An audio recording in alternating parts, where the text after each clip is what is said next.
Okay, so this is what's happened over here. I've got bogged, and this is while I'm hunting out at a property at Tenterfield, New South Wales, and just outside of where the hunting accommodation was, there was a gate that was about 300 meters away, and just to get from the house or the barn to the gate, there was this small little water area. Not small, maybe it's about 30, 40 meters. In between was dry area. So foolishly, I stopped at the beginning, and I didn't really jump off the car or anything like that. I didn't assess it and drove through, as you can see over there. I've come about 20 meters or so, and then I've got bogged and I've got myself into a nice situation, a really bad situation. I had max tracks, I had digging gear, I had a small shovel, by the way. But as you can see, the water is actually flowing over there.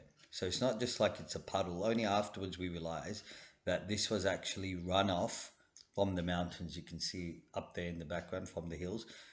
This was after heavy rains and everything like that. So there's a lot of, and the wheels, as you can see over there, quite stuck. And later on, we realized that it was all the way, it was bellied out, it was on its axle. Well, I'm going to tell you, we didn't get out by ourselves, we had to be pulled out, but I'm going to tell you where I went wrong in this short video um, over here.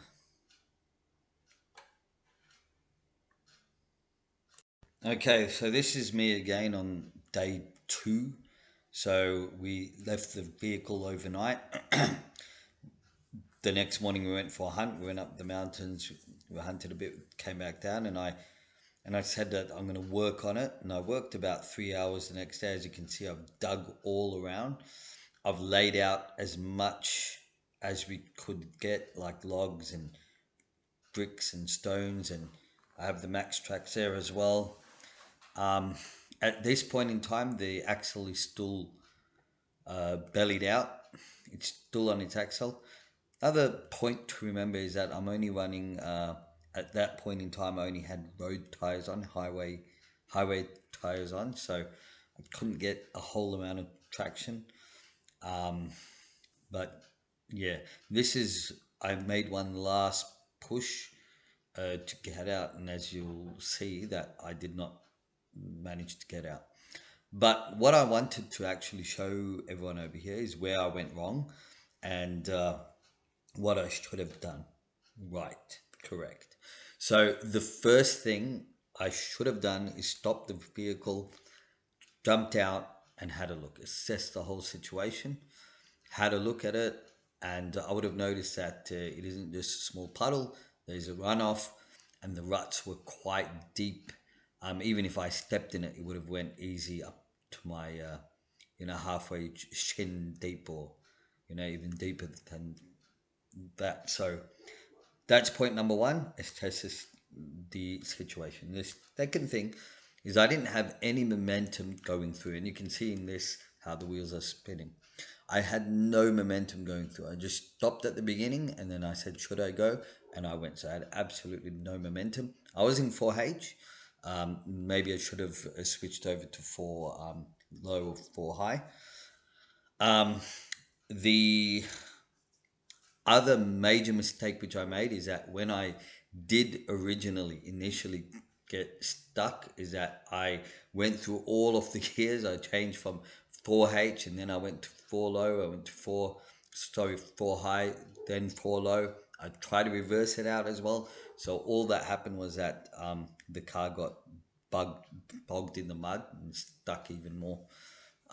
So initially what I should have done is that when I realized that I was stuck, I should have immediately uh, uh, got out of the car, assessed the situation, put the tracks down, and maybe, just maybe, as you can see the wheels are spinning over there, maybe I wouldn't have bellied out to that extent, and I could have possibly got out at initially when I initially got bogged. All right, so this is day 3 now. So the car's been out there for not 3 days, but it was got bogged on Wednesday, and this is now Friday. So what happened is that after making phone call after phone call after phone call, got one of the neighbors in, and he came in with his patrol, as you can see over there, old patrol, really helpful guy, wonderful guy. He hitched me up from the back, tried to pull me out, but he could not get me out. And so when he couldn't pull me out, and this, what you're seeing over here is me reversing out one side, was eventually pulled out. So when he couldn't pull me out, he rang up this guy with an excavator. He came out with a small excavator, and within minutes he had me out. He just hitched me up at the back, and then he pulled me straight out. So I'm reversing out now at this point, but really, really helpful.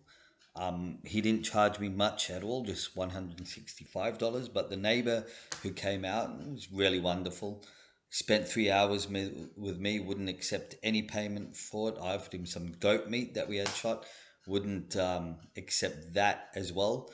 The only thing he told me, so I asked him, "How can I repay you?" He said, "Just remember that next time you find yourself, or you come across anyone that's in a situation like that, you help them as well." That's a really wonderful piece of advice, and the highest of morals and ethics. Anyway, to sum up, I will put the 3 points which I had learnt at the end of this video.